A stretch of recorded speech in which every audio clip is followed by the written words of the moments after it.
Que o Espírito Santo aqueça nossos corações, nos dê sabedoria, nos dê os seus dons.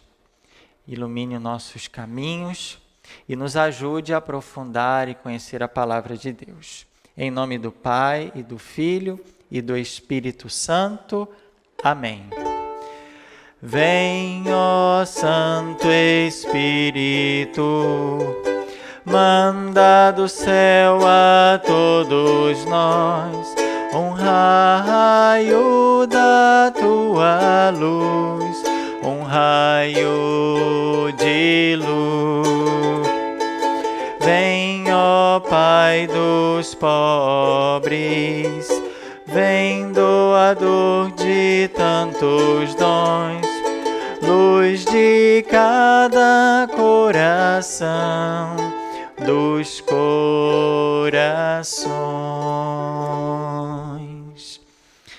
Juntos, Senhor, estamos diante de Ti, com a Bíblia nas mãos. Colocamo-nos na Tua presença, para que retires a trave que cega nossos olhos, pois assim poderemos enxergar além das palavras escritas e encontrar a Tua palavra. Te pedimos que afastes de nossas mentes todas as preocupações que nos afligem, para que nos ocupemos apenas em conhecer a Tua vontade e pô-la em prática. Amém. Ave Maria, cheia de graça, o Senhor é convosco. Bendita sois vós entre as mulheres, e bendito é o fruto do vosso ventre, Jesus. Santa Maria, Mãe de Deus, rogai por nós, pecadores, agora e na hora de nossa morte. Amém. Santa Catarina de Sena, rogai por nós. Em nome do Pai, e do Filho, e do Espírito Santo. Amém. Hoje, dia de Santa Catarina de Sena, então nós também nos unimos nessa comunhão dos santos e pedimos a sua intercessão por toda a igreja e também por toda a humanidade. Ela que serviu de modo admirável à igreja, que ajudou tanto a igreja do seu tempo, que ela continua intercedendo pela igreja nos dias de hoje. Muito bem, nós já estamos acolhendo aqui o Juarez. Boa noite, querido irmão Juarez. Boa noite, Lúcia. E nessa noite, nós queremos sim continuar o nosso estudo dos profetas menores. Mas vamos fazer aquela revisãozinha rápida do que nós estudamos na semana passada. Nós estudamos na semana passada os profetas Sofonias e o profeta Naum. E a pergunta que não quer calar é essa: qual é o tema central, tema principal da profecia de Sofonias e qual é o tema central da profecia de Naum? Então você coloca aí nos comentários: Sofonias, qual o tema dele central? Naum, qual o tema principal, central da sua profecia? Toda a sua profecia, lógico, tem vários temas, mas tem aquele que ele tratou de forma muito especial, que ele aprofundou mais, que ele centralizou mais e que caracteriza muito a profecia desse profeta específico. Então, vai colocando aí nos comentários. Normalmente, Selisvane é rápida no teclado. Ela é rapidinha no teclado, mas ela não deu boa noite ainda. Então, é a oportunidade de todos participarem. Deixa eu colocar a tela grande para vocês. Então, a pergunta é: qual o tema central da profecia de Sofonias? Então, só colocar lá. Pode colocar a sigla, né? SF, como a gente faz a citação bíblica, e o tema. E Naum, lembrando que Naum, a citação bíblica de Naum, a gente usa NA e não NM, porque NM é o livro de Números. Brilhante? Então, vou aguardar vocês colocarem aí as citações. Daqui a pouco a gente dá uma olhada novamente nos comentários e vamos para... Deixa eu ajudar aqui a abrir a cortina, beleza. Vamos começar então hoje falando do profeta Abacuque. Hoje a gente vai falar de dois profetas que começam... o Abacuque começa com H, mas é Abacuque. E o outro profeta é o profeta Ageu, sem H. Tá? Começa com A, sem H. Esse aqui é o HA. Abacuque e Ageu. São dois profetas menores. Lembrando que a gente está procurando estudar os profetas em ordem cronológica para que vocês possam ter uma visão melhor e a gente fazer esse caminho que os profetas percorreram ao longo do tempo. Então, hoje, vamos começar com o profeta Abacuque. Esse Abacuque profeta, ele não deve ser identificado com o homônimo, ou seja, com o profeta do mesmo nome de Daniel 14, 32 a 38. Então, o livro de Daniel, no capítulo 14, fala do profeta Abacuque, mas não é esse Abacuque aqui, não. É um outro profeta Abacuque, que é citado, se vocês forem lá em Daniel, capítulo 14, 32, seguinte, vocês vão observar que se fala de um profeta Abacuque. Esse Abacuque que Daniel cita, no capítulo 14, lembrando aqui que Daniel, depois de Ezequiel, 14, 32 a 38, havia na cova 7 leões, e todos os dias lhes davam 2 cadáveres e 2 ovelhas. Nessa ocasião, porém, não ganharam nada para que devorassem Daniel. E olha o versículo 33 aí. Na Judéia estava então o profeta Abacuque. Ele fizeram cozido, pusera pedaços de pão numa vasilha e ia ao campo, a fim de levar essa comida aos ceifeiros. O anjo do Senhor disse a Abacuque: leva até Babilônia este almoço que tens para dá-lo a Daniel, que está na cova dos leões. Quer dizer, esse Abacuque que nós vemos aqui no capítulo 14 de Daniel, não é o profeta menor Abacuque. Só para vocês não confundirem, é outro Abacuque. Porque, como vocês já sabem, uma coisa é uma coisa, outra coisa é outra coisa. Um Abacuque é um Abacuque, outro Abacuque é diferente. Tudo bem? Então, o nosso Abacuque desenvolve o seu ministério entre 605 e 597, pegando aí o primeiro exílio de Jerusalém.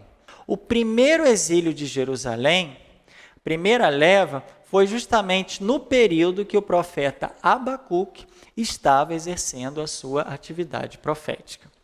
Por quê? Porque o profeta começa no ano 605 e vai até o ano 597, onde ele exerce o seu ministério profético, de 605 a 597. Lembrando que o ano está decrescendo, porque aqui a gente está antes de Cristo. Então, ele começa em 605 e termina em 597, que é já o primeiro exílio da Babilônia.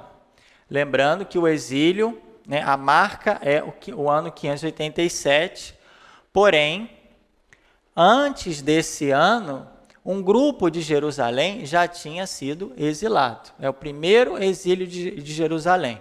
Porque as coisas não aconteceram assim, no dia tal, caiu a bomba. Não. A conquista vai sendo realizada aos poucos. Então, o 597 é o primeiro exílio de Jerusalém. Então o profeta, ele exerce atividade ali, vamos dizer, um pouquinho antes do exílio de Jerusalém, 605 a 597. É um pouquinho antes já, por isso que a gente coloca o profeta, olha lá, ele já está bem aqui, depois dessa sequência de reinos, né? Nós temos aqui, depois de Salomão, a divisão do reino de Israel e Judá, vimos alguns profetas aqui no reino do norte, e nós vimos vários profetas aqui no reino do sul, que é o reino de Judá. E olha onde Abacuque está lá, já está no finalzinho, já está pegando ali o rei Sedequias, né, o reinado dele, que marca o período do reinado de Judá antes do exílio. Muito bem. Aqui termina, porque aqui vai começar, depois de Sedequias, o exílio. Então, nós temos aí o ministério do profeta Abacuque, entre 605 e 597, que é, vamos dizer assim, o primeiro exílio de Jerusalém. Lembrando que o exílio de Jerusalém começou, de fato, de 587 até 538, esse período aí de 49 anos em que o povo de Israel, no reino de Judá, foi exilado para a Babilônia. Então, o profeta Abacuque exerceu seu ministério um pouquinho antes, já num primeiro exílio de Jerusalém, que foi um pouquinho antes da data que a gente marca ali, de fato, a conquista toda de Jerusalém, destruição do templo e tudo, que foi no ano de 587. Muito bem. Isso. Vamos ver agora, aproveitar essa troca de slides para a gente ver se tivemos aí algumas respostas. A pergunta que a gente tinha feito era qual o tema central do profeta Sofonias e qual o tema central do profeta Naum. Nisso chegou Alderzi, boa noite, estamos juntos, Alderzi. Marli colocou aqui, ó, Sofonias censura o culto de falsos deuses. A Marlene colocou, Sofonias profecia do dia do Senhor, criando a referência escatológica para os demais oráculos. Plínio aqui, boa noite, estamos juntos, de água boa. Salete, minha internet às vezes não ajuda, faz parte. Vera, estamos juntos, boa noite. Melhorou a internet da Salete. Pois é, olha, Sofonias realmente fala do dia do Senhor. Que a pergunta que a gente colocou para quem está chegando agora é a seguinte: o tema central da profecia de Sofonias e o tema central da profecia de Naum.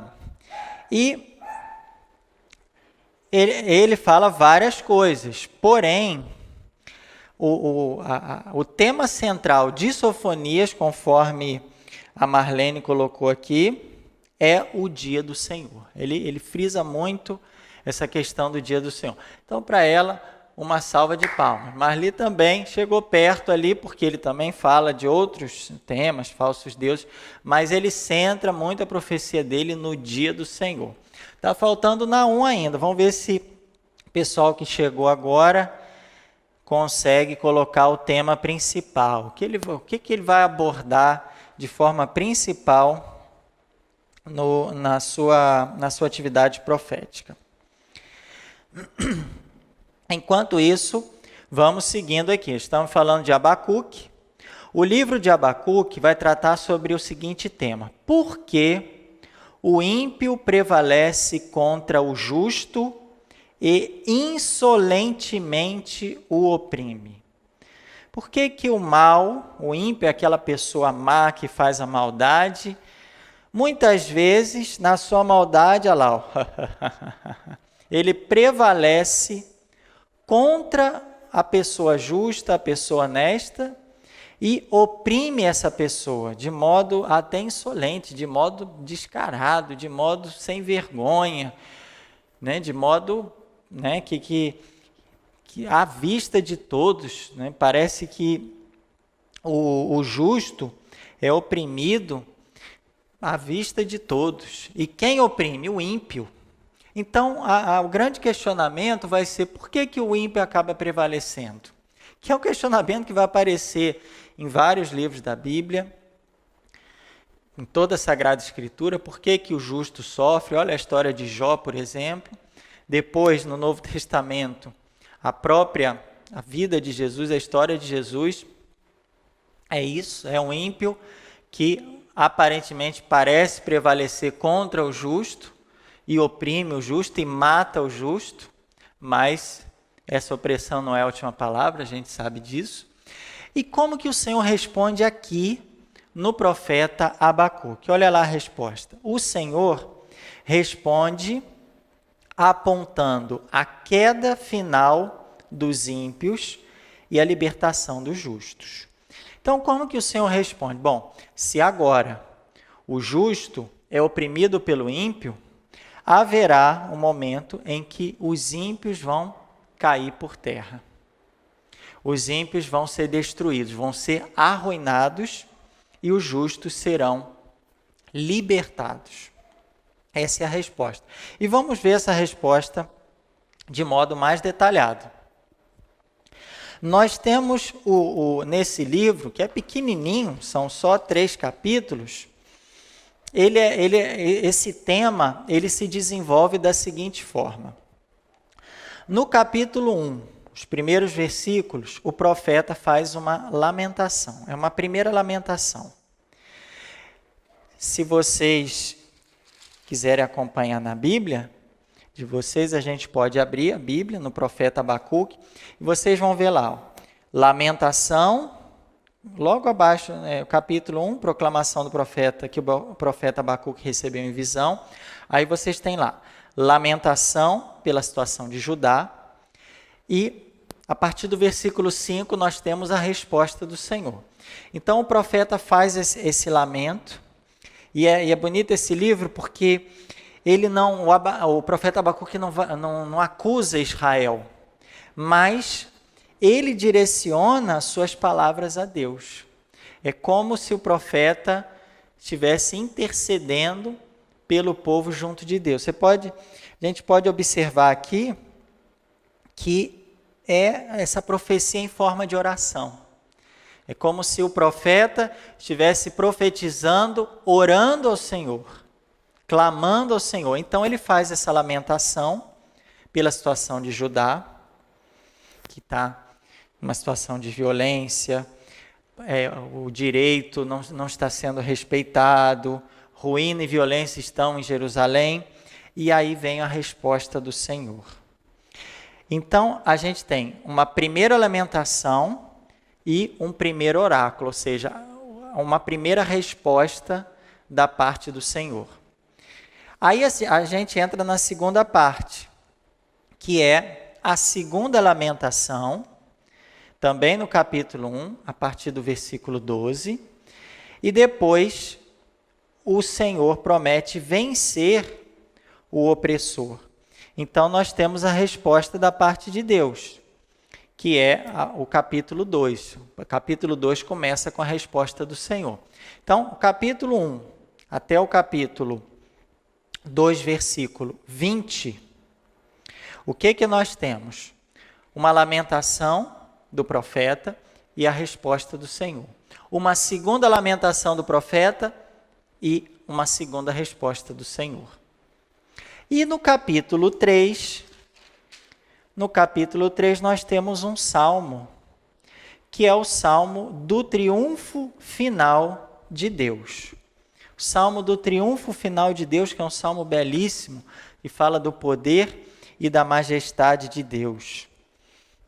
O profeta fala que ele se detém, sacode a terra, faz tremer as nações, seus caminhos são desde sempre. Os caminhos de Deus não fica mudando assim, acho que eu vou virar aqui, vou entrar por aquele atalho. Não, o caminho de Deus é um só, é para sempre.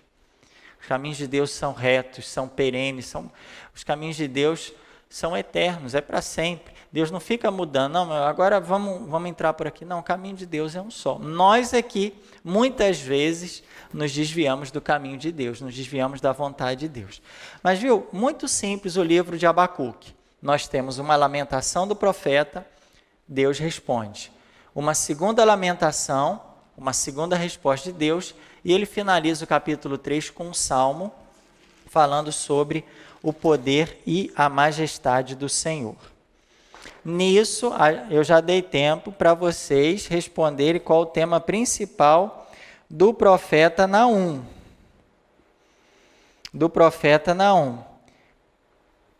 Nisso nós temos aqui,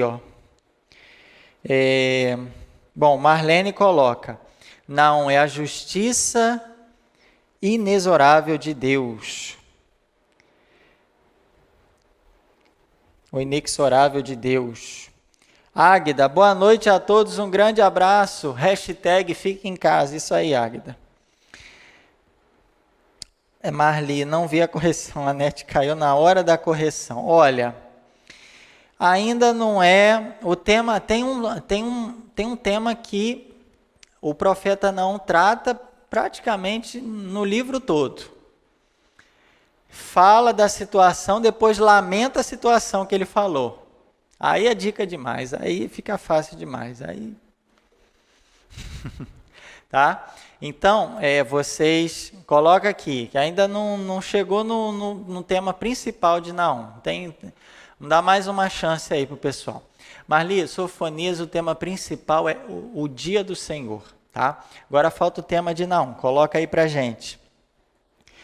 Bom, continuando Abacuque, ele fala muito de ímpios. No livro dele fala muito de ímpios, mas é difícil identificar quem são esses ímpios. Bom, mas nós temos hipóteses.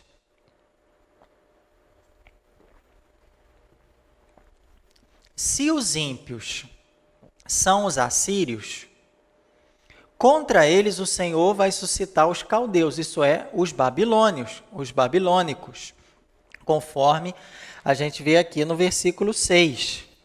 Olha qual é a resposta do Senhor no versículo 6, capítulo 1, versículo 6 de Abacuque. Sim, eis que suscito os caldeus são os babilônios, ou babilônicos, nação cruel e impetuosa. Quer dizer, se o profeta está lamentando a violência, o crime, a injustiça, a ruína de Judá, por causa dos assírios, se os ímpios, vamos colocar a hipótese aqui, porque não fala aqui, não especifica quais seriam esses ímpios, mas supondo que sejam os assírios, então qual a resposta do Senhor? Calma, porque os assírios vão ser derrotados pelos caldeus, os babilônicos. Então a resposta de Deus, olha, esse momento está difícil, eu sei que está difícil, mas esse momento vai passar, porque haverá um outro povo que vai conquistar os assírios, que são os babilônios, são os caldeus, conforme Abacuque 1:6. Mas, e de fato, o que aconteceu historicamente na história? Os babilônios tomaram Nínive, que é a capital da Síria, no ano de 612, e puseram fim à hegemonia assíria. Olha lá, os babilônios chegando, conquistando a cidade de Nínive, pegando lá os despojos, derrubando estátuas.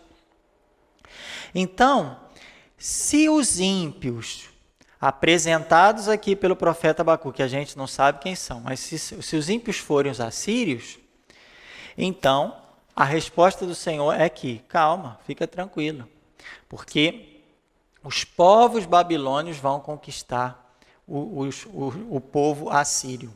Eles vão arruinar a cidade, eles vão conquistar os assírios, fica tranquilo. Então, isso é uma hipótese, que o profeta esteja lamentando a situação da cidade de Judá, da cidade de Jerusalém, da região de Judá, por causa dos assírios. Lamentação pela situação de Judá por causa dos assírios. E aí vem a palavra do Senhor ao encontro dizendo, fica tranquilo, porque eu vou suscitar os babilônios, eles vão vencer os assírios. Beleza? Agora, vamos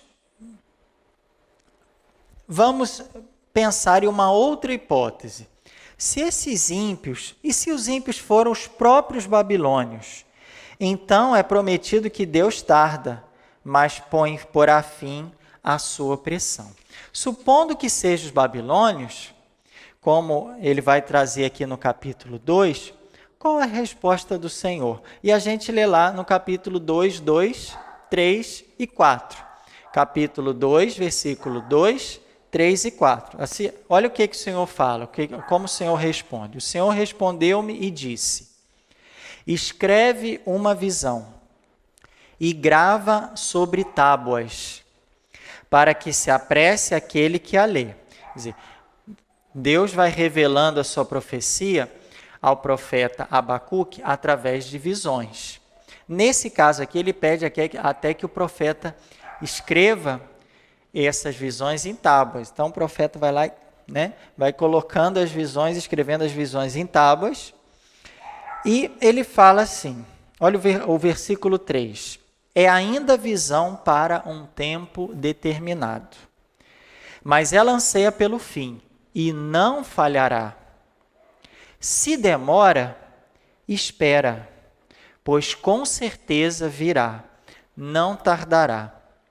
Eis que sucumbe quem não é reto, mas o justo, na sua fidelidade, viverá. É aquele velho ditado, Deus tarda, mas não falha. Deus pode demorar, se demorar, espera, continua firme, continua fiel. Espera pacientemente as demoras de Deus, porque Deus pode demorar, mas Deus nunca falha. Deus demora, mas Deus não falha. E até na visão ele admite isso. Posso até demorar, mas eu não falho. Eu trabalho no meu tempo, e muitas vezes o tempo de Deus não é o nosso tempo. Às vezes a gente quer as coisas para agora, para ontem, e Deus fala, não, eu vou realizar tudo isso, mas no meu tempo, não no tempo de vocês.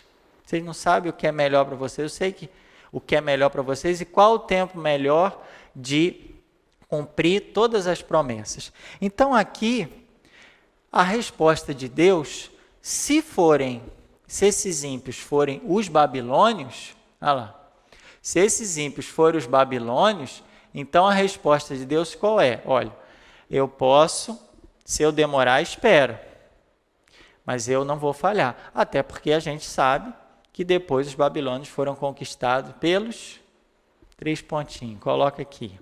Qual o povo que veio depois do Império Babilônico?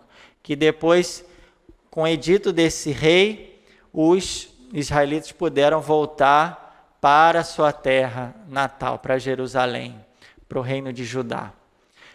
A gente sabe que o reino da Babilônia também não durou para sempre. Veio um outro povo que conquistou e Deus cumpriu sua promessa.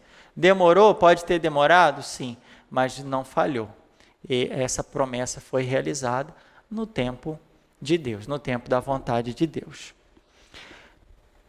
Então, sendo os assírios ou os babilônios, o ímpio que fala o profeta Abacuque, o profeta terá pré-anunciado no final do século VII, conforme a data que a gente colocou lá. Finalzinho do século VII, que é 605, ali até 597.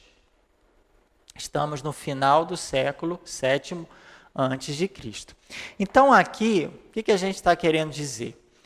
O profeta fala em ímpios, mas não fala quem são esses ímpios. Então nós temos 2 hipóteses. Se forem os assírios, a resposta de Deus qual é? Fica tranquilo, porque os caldeus vão conquistar os assírios, os babilônios vão conquistar os assírios. Se forem os próprios babilônios, Deus fala, fica tranquilo, porque eu posso até demorar, mas eu não vou falhar. fica fiel. Né? E aqui tem aquela a famosa frase, o justo na sua fidelidade viverá. A gente conhece que é o justo viverá pela fé. O justo vive pela fé. Que depois essa frase vai ser citada por São Paulo e vai aparecer em outras passagens bíblicas. É Abacuque 2, versículo 4. Se a gente for aqui, Abacuque 2, versículo 4. Ela depois vem citada, né, o justo viverá pela fé, ou o justo na sua fidelidade viverá. Vamos ver a resposta aqui agora, hein? E eu acho que agora foi, hein? Agora foi. Marli Abreu. Sua pergunta é a resposta correta. Marli colocou assim, que o tema principal de Naum é a queda de Nínive. Aldesi exprime um ideal de justiça e de fé, está tudo certo, né, Joana? Um ideal de justiça e de fé e a ruína de Nínive. Mas o que caracteriza o profeta Naum, que ele fala bastante desse acontecimento e depois lamenta o acontecimento, é o quê? É a ruína de Nínive, a queda de Nínive por parte dos babilônios, dos caldeus. Então, quem colocou a queda ou ruína de Nínive, a resposta está correta. Uma salva de palmas. Ótimo. Estão ficando fera nos profetas, hein? É isso aí. Pouco a pouco a gente vai aprendendo e aprofundando cada vez mais. Muito bem. Abacuque, continuando, profeta Abacuque. Abacuque apresenta uma nota nova na sua profecia e na sua atividade profética. O que o profeta faz? Ele ousa pedir contas a Deus do seu governo no mundo. Olha o que ele fala no capítulo 1, de 12 a 17. Olha o que o profeta fala. Lembrando que é uma profecia em forma de oração, de clamor. Não és tu, desde sempre, Senhor, o meu Deus, meu santo? Tu não morres. Senhor, para o direito a colocaste, ó rocha, para punir a estabeleceste. Teus olhos são puros demais para ver o mal. Contemplar o crime não podes. Olha essa passagem agora. Por que contemplas os que agem traiçoeiramente? Silencias quando o ímpio devora um mais justo do que ele. Quer dizer, o profeta está indagando Deus. Por que, Senhor, que acontece isso? Se os teus olhos são puros, se o Senhor tem poder e tem poder sobre todas as coisas, és o Senhor, o Deus, o Santo, por que acontecem essas coisas? Porque os ímpios continuam oprimindo o justo. Então, ele está pedindo contas a Deus do seu governo. E ele continua, fizestes os homens como peixes do mar, como répteis, não há quem domine sobre eles. Todos eles, com um anzol, ela os faz subir e arrasta-os com sua rede de arrastão e os reúne com sua tarrafa. Tarrafa é uma espécie de rede que tem os pesos nas pontas. Quer dizer, os ímpios estão arrastando o povo, o justo, como se fosse peixe, de modo fácil. E cadê o senhorio de Deus, o governo de Deus? Então o profeta está indagando isso. E o profeta está colocando, está abrindo o coração e perguntando, Senhor, e aí? Como é que é? Até quando o ímpio vai continuar oprimindo o justo vai continuar sofrendo, e aí, Senhor? E aí? Até quando? E em Judá ocorrem desmandos, é o que a gente vê lá no início, em Judá, violência, crime, ruína, contendas, ocorrem desmandos, mas como Deus pode deixar que os babilônios punam o povo se os próprios babilônios são os ímpios, idólatras e violentos? Então, o grande questionamento do profeta Abacuque, em várias passagens, é o seguinte: tá, tudo bem, mas como que Deus vai deixar que... como é que Deus pode deixar que os babilônios punam o povo se os próprios babilônios são os ímpios? Então, esse questionamento, ele faz essa grande lamentação. Porque, muitas vezes, tudo bem, supondo que os ímpios sejam os assírios. Quem que vai conquistar os assírios? Os babilônios. Quem que vai conquistar os babilônios? Deixa eu ver aqui que vocês colocaram. Ainda não. Mas não esqueci, não. Quem vai conquistar os babilônios? Qual império vai vir depois? E aí?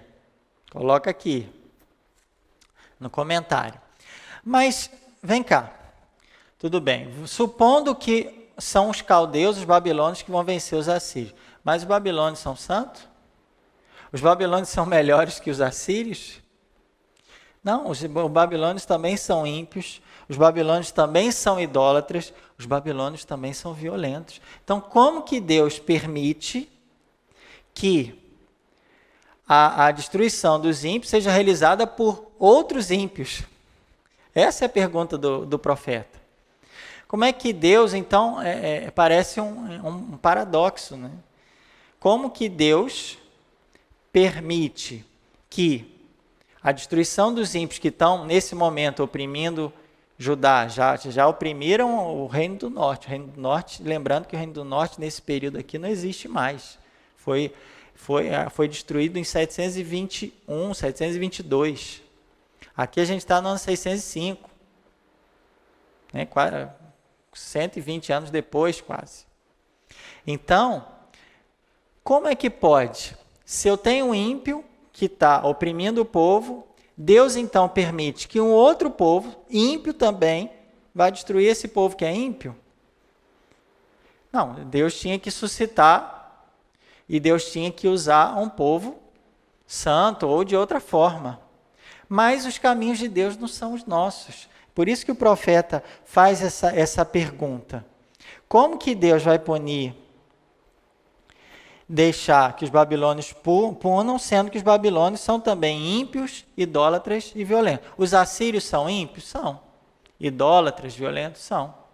Mas quem vai vencer os assírios? É um outro povo que é ímpio, idólatra e violento, e que o Senhor mesmo falou através do profeta Abacuque. Eu vou suscitar os caldeus contra esse povo, fica tranquilo. Mas os caldeus não são ímpios? O Senhor não é santo? Como que Deus pode usar, às vezes, um povo que é mau para realizar uma promessa? E essa é a grande pergunta, o grande questionamento do profeta Abacuque. Como é que Deus usa uma pessoa, um povo mau, ímpio, para realizar a sua promessa? Deus não é santo? Não tinha que usar só coisas santas? Mas os caminhos de Deus não são os nossos caminhos. Os pensamentos de Deus não são os nossos pensamentos. Muitas vezes Deus usa pessoas mais contrárias à igreja e às coisas de Deus para realizar uma promessa. Deus não pode realizar dessa forma? Sim, porque Ele é Deus. E cabe a nós só ter fé e acreditar que Deus pode realizar tudo segundo a sua vontade, mesmo usando os meios mais paradoxais, mais contrários, que nos deixa mais questionamentos ainda. É aquele velho deitado, o velho ditado. Deus escreve certo por linhas tortas. Por mais que as coisas parecem revelar o mal, mas Deus pode usar e tirar um bem maior desse mal. E foi o que Deus fez muitas vezes na história sagrada. Deus usou um povo ímpio, mal para conquistar outro povo e assim realizar a sua promessa. Vocês estão oprimidos por causa dos assírios? Espera aí. Os caldeus já vão conquistar eles. E assim Deus vai agindo na história de modo mais paradoxal possível. Paradoxal é um modo que não tem lógica para a gente. Mas para Deus, os planos de Deus, os caminhos de Deus são insondáveis. E a nós cabe apenas ter fé e acreditar na ação de Deus, mesmo através dos meios mais paradoxais possíveis. Muito bem. E nós temos aí o problema do mal, que escandaliza o profeta. Por que existe mal no mundo? Por que existe violência no mundo? Quando parece que o mal foi-se embora, vem outro mal, porque depois dos assírios vieram os babilônios.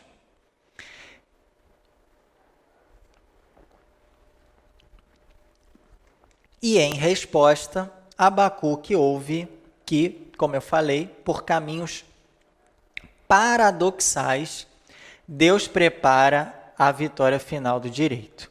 O que é uma coisa paradoxal? É que aparentemente não tem lógica. O caminho é esse aqui. A lógica é seguir por esse caminho. Mas Deus pode agir de forma totalmente contrária. Deus pode chegar lá não por esse caminho.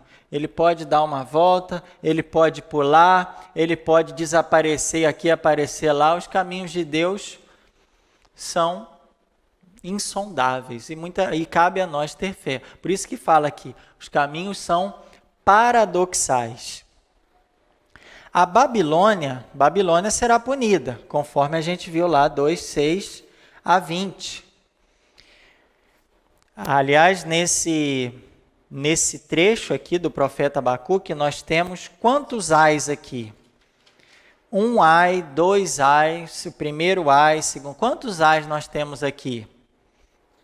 Deixa eu ver se vocês estão com a Bíblia aberta mesmo, hein? Quantos ais nós temos aqui? Que é a resposta de Deus para o profeta, para o lamento do profeta. Babilônia será punida. Tão punida que nós temos aqui quantos ais? 2? 3? 10? Quantos ais tem aqui no capítulo 2 do profeta Abacuque? Tá fácil de ver, hein? Na Bíblia CNBB está aqui, ó, primeiro ai, depois, vai quantos? Não sei se está desativado aqui, eu não vi mais mensagem nenhuma.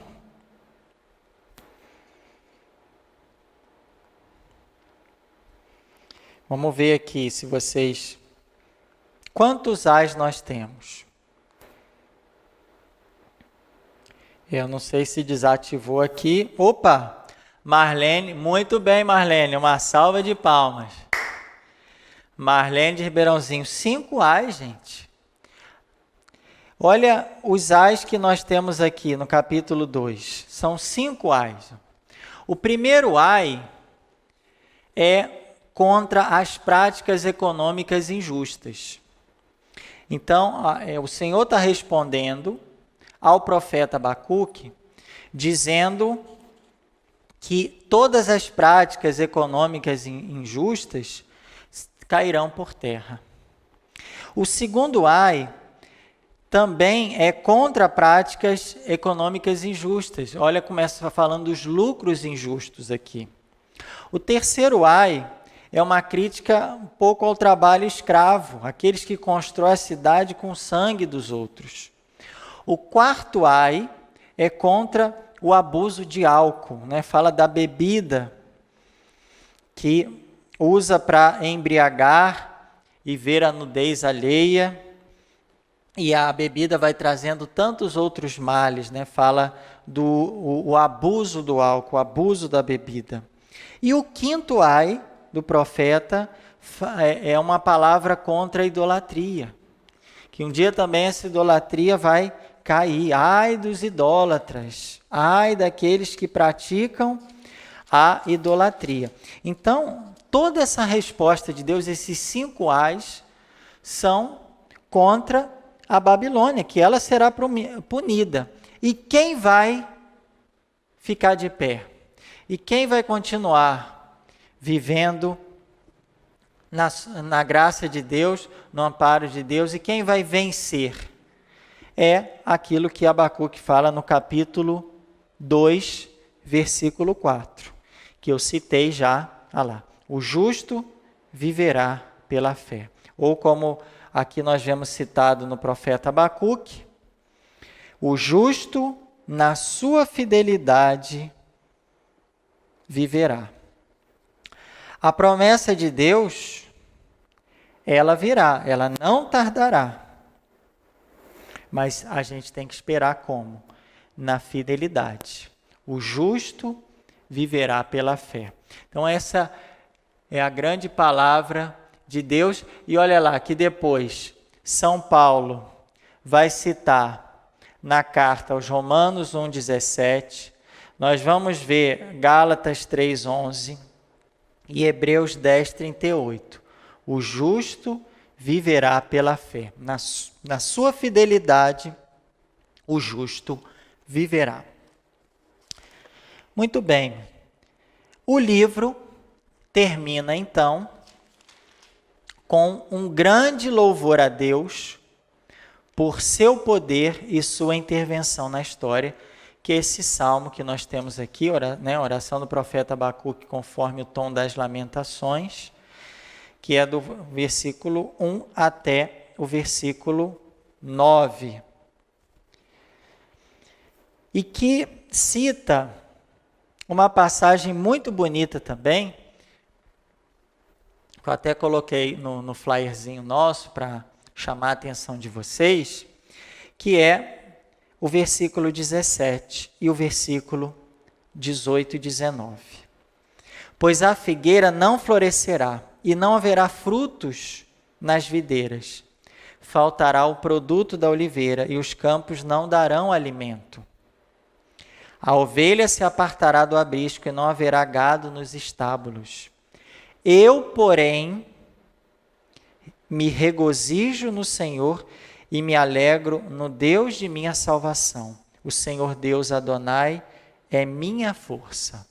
Então, mesmo que a figueira não floresça, que a videira não dê mais o seu fruto, a oliveira não dê mais o seu azeite, não tenha os gados nos currais e nos campos, mesmo assim, mesmo que eu passe carestia, mesmo que eu viva na pobreza, ainda assim, mesmo assim, eu me alegrarei no Senhor e no Deus da minha salvação. Quer dizer, o profeta tem essa grande palavra de esperança e de alegria, mesmo que falte tudo, o Senhor não me faltará. Ele não vai me deixar faltar. Pode ser que eu passe um tempo de carestia, de falta, pode ser que a figueira não floresça, mesmo assim eu me alegrarei no Senhor, no Deus da minha salvação, Senhor Adonai, Ele que me dá força. Então é confiando em Deus, se mantendo fiel, que o justo continua vivo, enquanto os ímpios vão cair na ruína. Então, com isso, aqui nós concluímos com chave de ouro a primeira parte da nossa aula, que é sobre o profeta Abacuque, né? Que nós temos já alguns comentários, a Lúcia pescou nessa, a Maria Paula colocou os 5 ais, muito bem. Eu não estou vendo aqui quem que venceu os babilônios ainda, hein? O pessoal está devendo essa resposta. Mas vamos fazer um canto para que a gente possa iniciar o profeta seguinte. Algumas palavras sobre o profeta Ageu. Quem conhece? Vocês conhecem esse canto aqui? Antes que te formasse dentro do ventre de tua mãe, antes que tu nascesses, te conhecia e te consagrei. Para ser meu profeta entre as nações eu te escolhi. Onde te envio irás, o que te mando proclamará. Tenho que gritar, tenho que arriscar, ai de mim se não faço. Como escapar de ti, como calar, se tua voz arde em meu peito. Tenho que andar, tenho que lutar, ai de mim se não faço. Como escapar de ti, como calar, se tua voz arde em meu peito.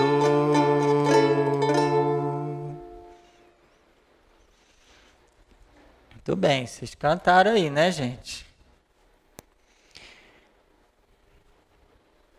Como calar se a voz de Deus arde em nosso peito? Vamos então abrir cortina aqui agora com o profeta Ageu. E o profeta Ageu, ele dá início ao último período dos profetas, que segue logo ao exílio.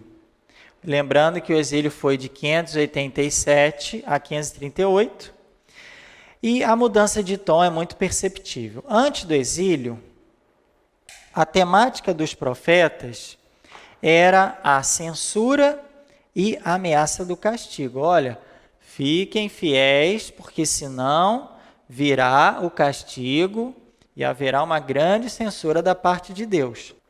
Durante o exílio, a palavra do profeta foi mais uma palavra de consolação.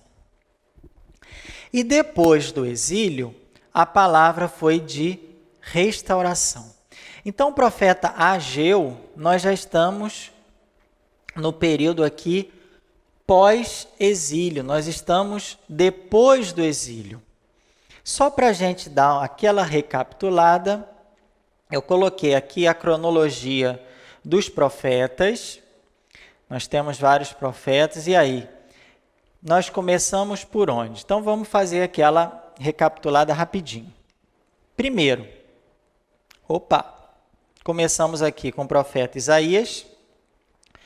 Na realidade, começamos com os profetas maiores. Então, começamos aqui com o profeta Isaías. Depois, nós estudamos o profeta Jeremias. E depois, o profeta Ezequiel. Está vendo que ele é um profeta do exílio. Esse período aqui, essa lacuna aqui, é o período de exílio. Profeta Isaías e Jeremias no Reino do Sul, antes do exílio.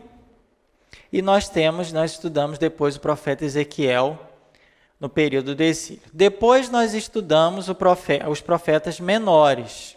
Estudamos esses 3 profetas maiores, depois nós começamos lá com Amós, um profeta do norte. Depois estudamos o profeta Oséias, que também exerceu atividade profética no Reino do Norte. Depois nós estudamos o profeta Miqueias, que exerceu atividade no sul, no Reino do Sul. Depois nós estudamos o profeta Sofonias, no encontro passado, cujo tema principal da sua pregação era o dia do Senhor, falava do dia do Senhor. E depois nós estudamos o profeta Naum, que falou sobre a queda de Nínive. Nínive vai cair por causa dos babilônios. Tá?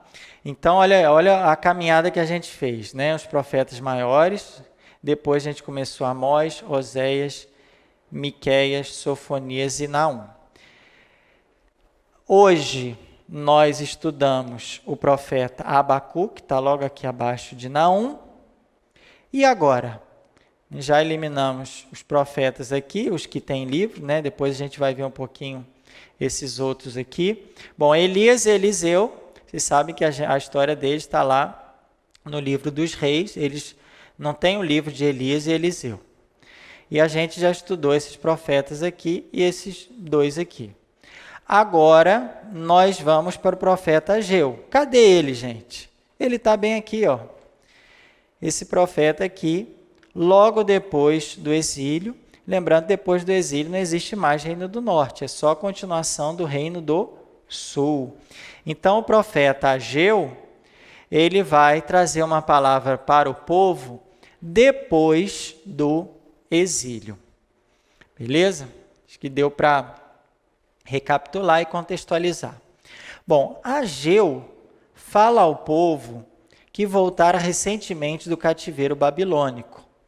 Um outro reino chegou lá e conquistou os babilônios. E esse reino deixou o povo voltar para casa.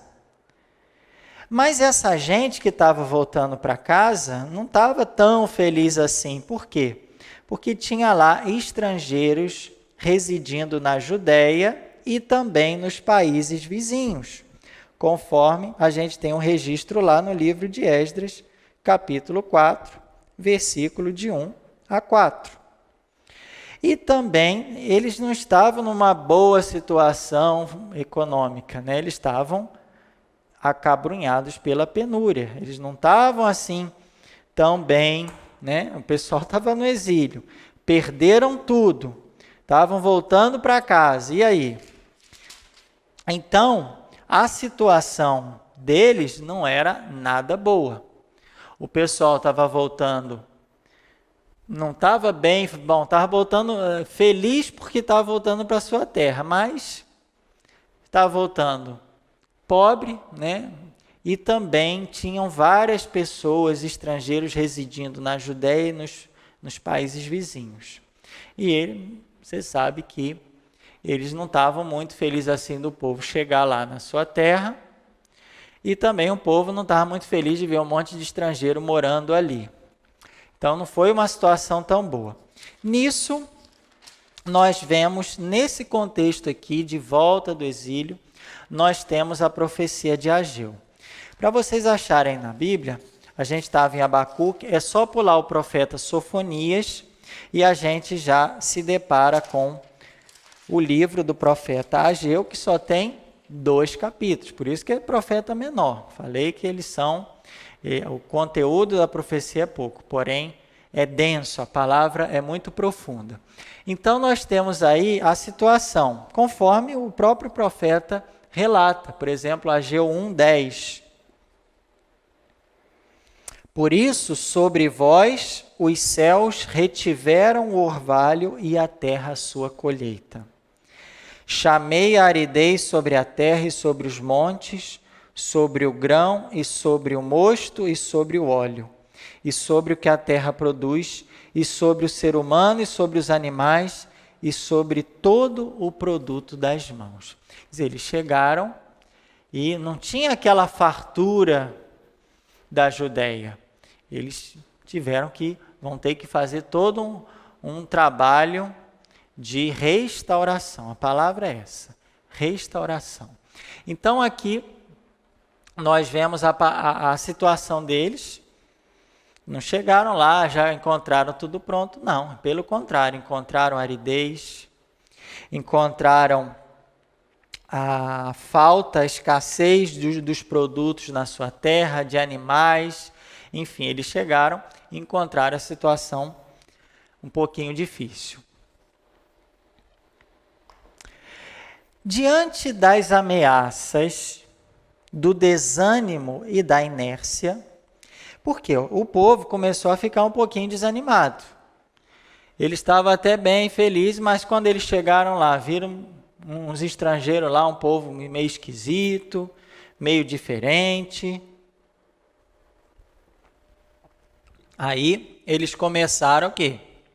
Ficar meio desanimado.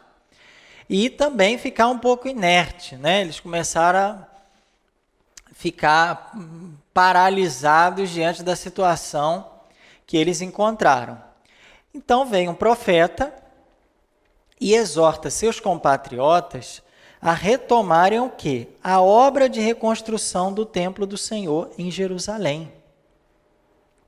E o profeta, ele profere 4 oráculos entre o final de agosto e meados de dezembro do ano de 520, que é o ano da profecia de Ageu. Ageu, ele vai realizar a sua atividade profética, menos registrada no livro do profeta Ageu, da profecia de Ageu, no ano de 520.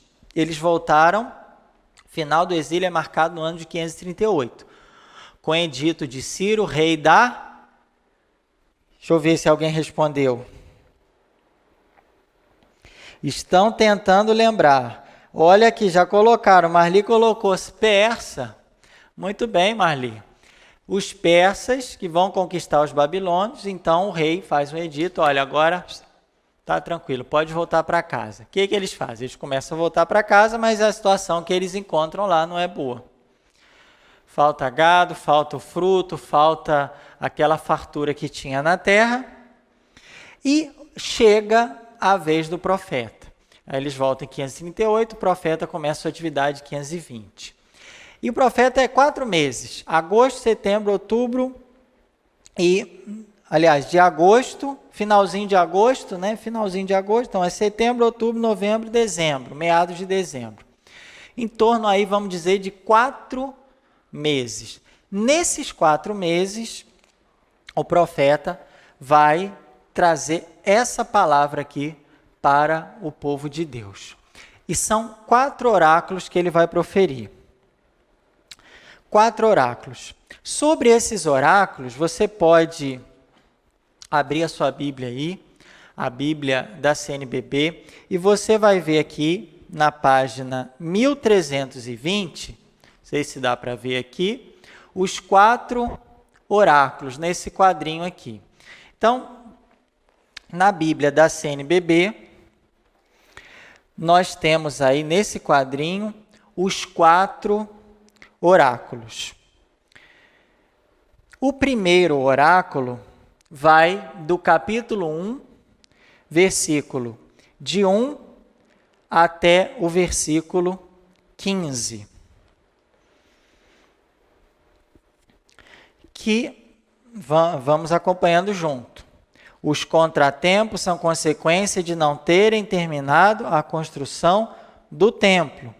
Então, o profeta exorta o povo a reconstruir o templo do Senhor. Vocês estão tendo contratempo, está tendo dificuldade, não tem mais a terra não tem mais a sua colheita, está árida, o solo está... Sabe por quê? Sabe por que vocês estão tendo esse contratempo?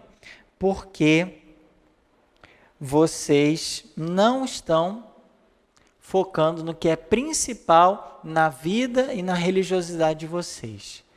Que nas palavras do profeta, eles tinham que reconstruir o templo do Senhor. Olha lá, o quadrinho aqui, o profeta Ageu está aqui. O pessoal, a galera chegou lá e começou o quê? Construir as próprias casas. Ai meu Deus, e agora? Vamos fazer um mutirão aqui, vamos reconstruir nossas casas. E aí, olha o que o profeta fala no capítulo 1, versículo 4. É para vós tempo de habitardes em casas revestidas, enquanto esta casa, olha o profeta apontando aqui para o templo, esta casa está em ruínas? Por isso que as coisas estão do jeito que elas estão.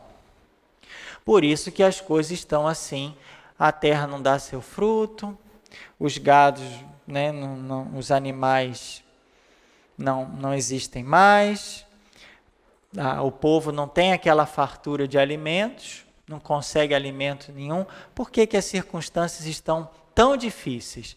E o profeta vai apontar o problema. O problema é que vocês estão preocupados em reconstruir as suas casas e se esqueceram do principal, que é a casa de Deus, que é o templo do Senhor, que está em ruínas. Então, a exortação é que eles reconstruam um templo. E com a reconstrução do templo, toda a vida dele será também restaurada, reformada. Mas se a religião, no fundo esse templo representa toda a religiosidade deles. O templo é o templo mesmo de pedra, mas ele tem um significado muito maior. E que Jesus trouxe esse significado. Que o templo de verdade é um templo espiritual.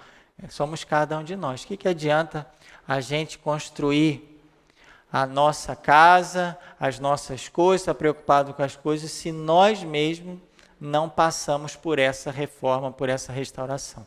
Primeiro eu tenho que me reformar. Primeiro eu tenho que me reconstruir, para depois esse templo onde Deus habita. Na verdade, a gente sabe que o templo, muito mais do que um templo de pedras, esse templo é um templo que somos cada um de nós. Essa morada de Deus, esse templo de Deus, nós somos templo do Espírito Santo. Então o profeta vai dizer, o que adianta? Vocês estão preocupados com as coisas de vocês e cadê o templo? Vamos reconstruir o nosso templo. O templo de Deus ainda está em ruínas, minha casa está em ruínas e vocês estão preocupados com a casa de vocês. Por isso que não chove mais, não tem colheita mais, a terra está seca, está infértil. Por quê? Porque vocês estão preocupados com as casas de vocês e não com a casa com C maiúsculo, que é o templo do Senhor.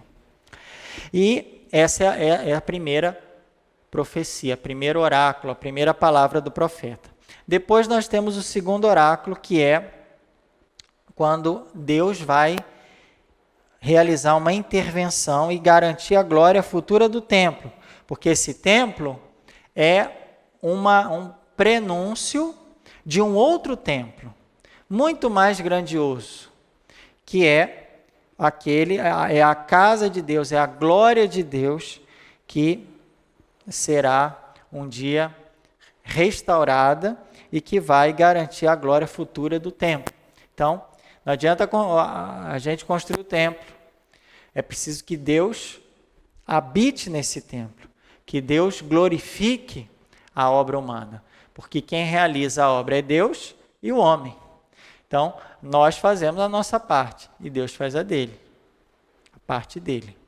E aí, essa união do trabalho humano com a fecundidade que Deus dá a esse trabalho, porque a obra de nossas mãos, quando Deus abençoa, ela é uma obra fecunda. Quando Deus não aprova nossas obras, é uma obra que logo acaba, que não dá fruto, que não se acaba sozinha. Quando Deus abençoa, essa obra vai frutificando e vai sendo fecundada e vai se multiplicando. Então, primeiro vem a reconstrução do templo. Depois, no capítulo 2, Deus glorifica esse segundo templo. E olha que é interessante o que o profeta fala, 2:3. Quem é dentre vós o sobrevivente que viu esta casa na sua primeira glória? Está falando no templo quando foi construído por Salomão. E como vós estás vendo agora, tal como está, não é como nada a vossos olhos. Por quê? Porque eles começaram a reconstruir, mas passou longe da beleza e o esplendor que esse templo tinha no tempo de Salomão. Porque quando Salomão construiu, cheio de glória e esplendor, colocou material ali da mais alta qualidade. Quando eles foram reconstruir o templo, o profeta Ageu olhou para o templo, está longe daquele templo lá antes do exílio, hein? Isso aqui está longe, hein? Tá mais ou menos, está uma coisa assim, né? Agora, quando o profeta olha esse templo assim, mais ou menos, construído, vocês fizeram muita gambiarra aí, colocaram um material de segunda linha, que ali foi deixou mais ou menos, faltou pintar um pedaço ali, usou uma tinta diferente. O profeta começou a ver um monte de coisa e comparar com o templo anterior, antes do exílio. Esse templo aqui está muito distante. Mas Deus tem uma palavra através do profeta dizendo que a glória desse templo, mesmo estando assim mais ou menos, vai ser muito maior do que a glória do primeiro templo. Porque o próprio Deus que vai glorificar. Olha o que ele fala no versículo 9. Maior será a glória desta futura casa do que a da primeira, diz o Senhor dos exércitos. E neste lugar darei a paz. Então Deus promete a paz nesse templo. Aí nós passamos para o terceiro oráculo, que é 2 de 10 a 19, que é o quê? Aquilo que o profeta tinha dito. Com a reconstrução do templo, o povo vai ser abençoado. O povo estava preocupado com a própria casa, esqueceram do templo. O que aconteceu? Cadê a bênção de Deus? Tudo faltando, a terra árida, improdutiva. Aí vem o quê? O povo reconstrói o templo e a palavra do profeta é a seguinte: com a reconstrução do templo, vocês serão agora abençoados. E aí vem a última palavra, que é o capítulo 2, versículo 20 a 23, quando fala através de Zorobabel.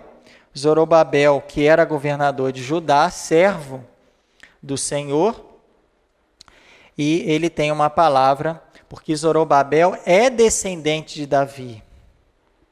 E ele vai continuar a descendência de Davi, que é importantíssimo. Por que é importante a descendência de Davi? Porque da linhagem de Davi, da descendência de Davi, que vai vir o Salvador. Então, Zorobabel vai ter esse cuidado também no governo da cidade de Judá. E no final, o profeta tem uma palavra para ele também. Farei tremer os céus e a terra, revirarei o trono dos reinos, arrasarei a força dos reinos das nações. Por quê? Porque Deus vai vencer todas as nações. Fica tranquilo, reconstrói o templo, cuida das coisas de Deus, procura o Senhor, que o Senhor abençoará, e todos os inimigos, todas as dificuldades, tudo isso vai passar. Essa é a palavra do profeta. Então, são 4 oráculos. A reconstrução do templo, a glória do segundo templo, as bênçãos que vêm da reconstrução do templo e depois uma palavra da glória futura, que vai acontecer a partir de Zorobabel, servo do Senhor. É um livro pequeno, mas tem coisa, hein? Então, gente, aqui é apresentada a reedificação do templo como condição para a restauração do bem-estar e a vinda do Senhor e do seu reino.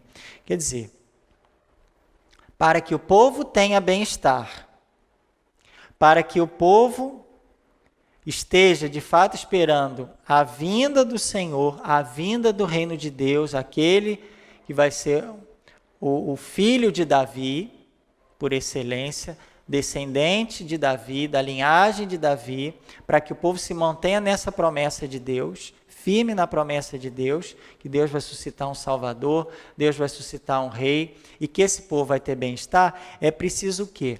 A reedificação do templo. O templo tem a primazia em toda a vida da comunidade. Por quê? Porque é o lugar privilegiado da presença de Deus e sinal de sua bênção. 2:19. Acaso há ainda semente no celeiro? E até a videira, a figueira, a romanceira, a oliveira não deram fruto? Desde este dia, porém, vos abençoarei. Se até então não teve fruto, agora que vocês se voltaram para Deus, reconstruíram o templo, agora sim vocês vão ver o fruto na vida de vocês. a partir da sua reconstrução, o povo se reerguerá. Por que que o povo estava ali na secura, não vivendo ainda aquele bem-estar? Porque o povo procurou cuidar só das suas casas. A partir da reconstrução, o povo se reerguerá. Aqui dá 2, 7 e 8 para concluir. Farei tremer todas as nações, virão então as preciosidades de todas as nações e encherei esta casa de glória. Minha é a prata e meu o ouro, oráculo do Senhor. Maior será a glória desta futura casa do que a da primeira. Falando lá de Salomão, tá? Muito bem, gente. Ih, o menininho chegou, hein? Menininho chegou. Bom, o reino que vai vencer os babilônios são os persas, tá? Como colocou aqui a Marli. Marli colocou e depois está tentando lembrar. É isso mesmo, Marli, está certíssimo. Bom, gente, alguma pergunta sobre o profeta Ageu? Vocês viram que são só 2 capítulos, mas é muito forte essa palavra para nós hoje, que nós devemos reconstruir o templo do Senhor, que nós devemos cuidar das coisas de Deus, olhar para Deus nesse momento, pedir, clamar misericórdia, e com certeza o Senhor talvez possa demorar, mas Ele cumprirá as suas promessas, Ele não falhará, seu amor não falha. Se vocês não têm pergunta, eu tenho uma pergunta para fazer para vocês. E a pergunta é a seguinte, muito fácil, tá, gente? Abacuque exerceu atividade profética antes, durante ou depois do exílio?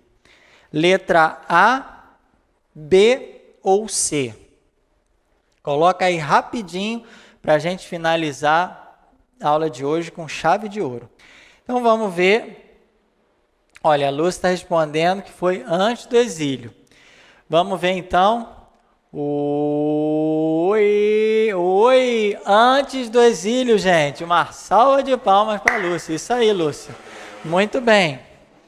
Ele exerceu antes do exílio. Ageu, esse último que nós vimos agora, que foi depois do exílio. Santa Maria, segura os olhos teus, sigo o meu caminhar.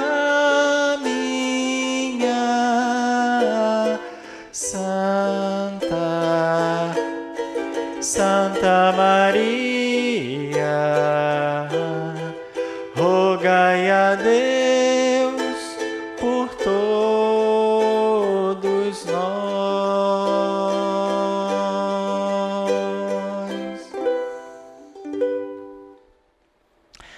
Juntos, a vossa proteção, recorremos, Santa Mãe de Deus.